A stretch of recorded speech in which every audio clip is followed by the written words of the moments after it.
What if the despair you're trying so hard to avoid is actually the key to your freedom? Most people run from that heavy feeling inside, but Kierkegaard believed it's the very thing that can transform you into your truest self. Ignore it and you risk living a life that isn't really yours. Face it and you could uncover a strength you didn't know you had. So ask yourself, are you ready to see your despair not as a prison, but as the first step towards becoming who you were meant to be? The nature of despair. Kierkegaard defines despair as the misalignment between who we are and who we believe we should be. In life, this shows up as dissatisfaction, emptiness, or constantly living to please others. Recognizing despair is the first step to personal freedom. Despair is often seen as a shadow, something to avoid or silence, but Kierkegaard's insight offers a more empowering perspective. Despair is a signal, not a sentence. It appears when the life you are living no longer reflects who you truly are. That uneasy restlessness, that quiet dissatisfaction, is your inner self asking for alignment, not punishment. In daily life, this means that feeling lost or unfulfilled isn't proof that you're broken. It's a sign that you are capable of more than the role you've been playing. Instead of drowning it out with distractions, you can pause and ask, what part of me is asking to be heard? Maybe it's the dream you've buried under responsibilities, or the boundaries you've ignored to please others. By treating despair as an invitation rather than an enemy, you turn it into a tool for transformation. It becomes a compass pointing toward authenticity. When you acknowledge it, you reclaim power over your choices rather than letting your life be shaped by inertia. Every moment of despair can be the start of a new direction. It's not the end of your story. It's the page that dares you to rewrite it. The self as a task, not a given.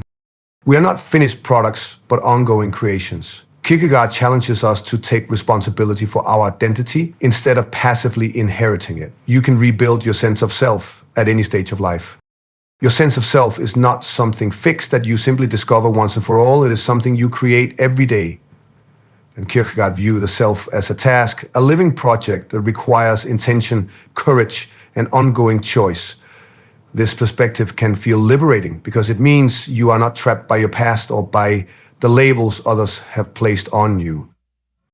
This understanding allows you to see each decision, big or small, as a brushstroke on the canvas of who you are becoming.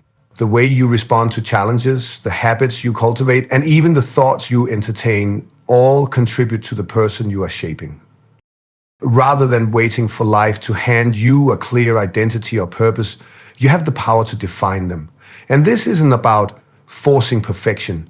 It's about engaging with your life consciously. Ask yourself, what choices today would align me with the person I want to become? When you treat yourself as a task rather than a given, every moment becomes an opportunity for growth. You are not simply existing, you are actively building a life that reflects your true values and potential, avoiding the two traps.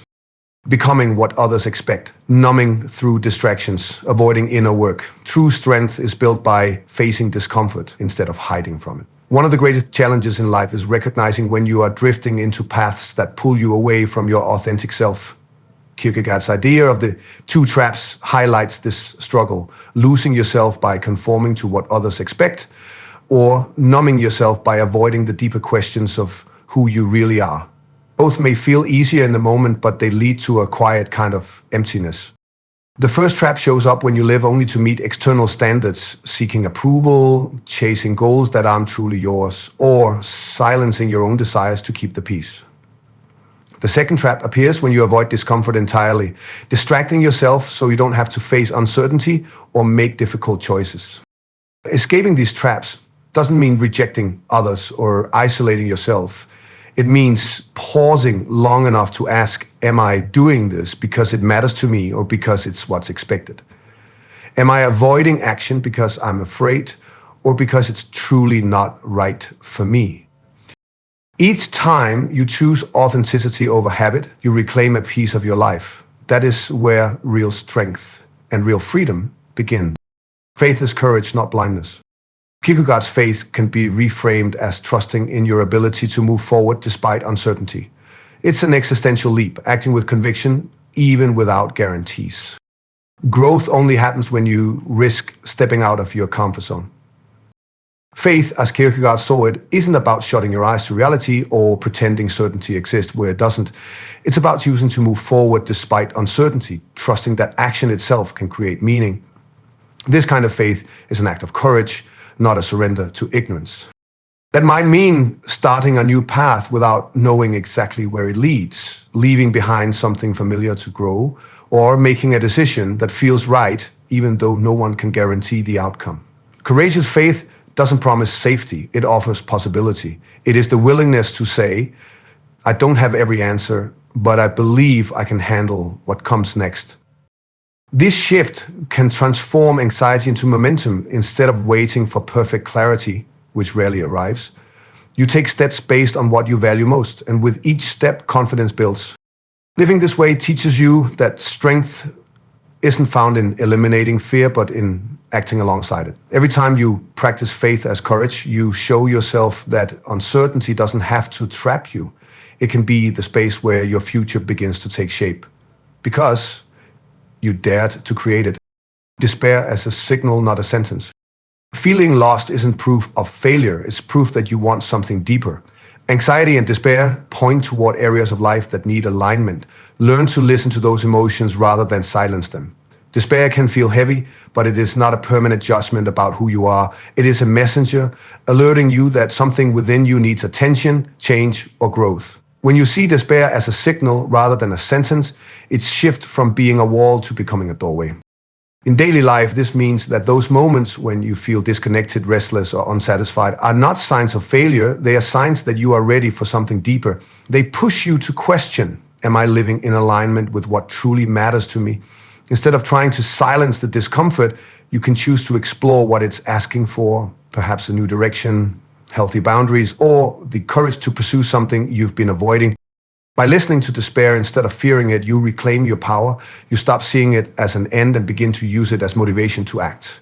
Each time you respond to its signal with intentional choices, you move closer to a life that feels authentic and meaningful. Despair doesn't define you. It challenges you to become the person you were meant to be. Becoming yourself equals becoming free. Kierkegaard insists that the ultimate goal is to be your authentic self. That means owning your choices, embracing responsibility, and daring to live intentionally. Freedom is not avoiding despair, it's using it as the doorway to yourself. Becoming yourself is not simply about finding out who you are. It is about actively shaping a life that reflects your deepest values and truths. Kierkegaard saw this process as inseparable from freedom, because only when you live as your authentic self can you make choices that are truly your own rather than dictated by fear, habit, or outside expectations.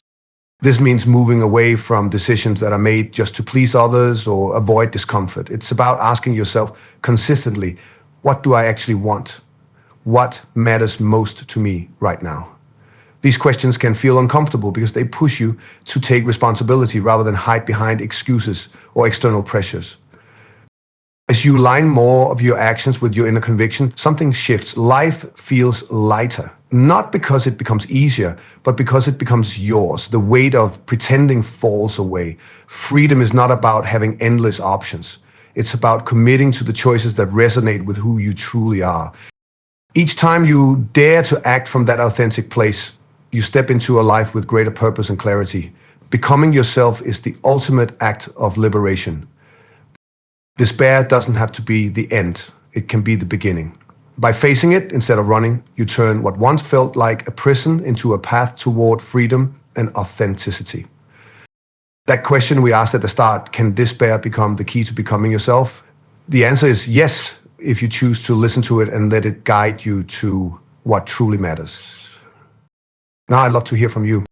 Have you ever experienced a moment when your lowest point actually pushed you to grow? Share your story in the comments. I read them all. And don't stop here. If this resonated, the next video will take you even deeper into the ideas that help you face life with more strength and clarity.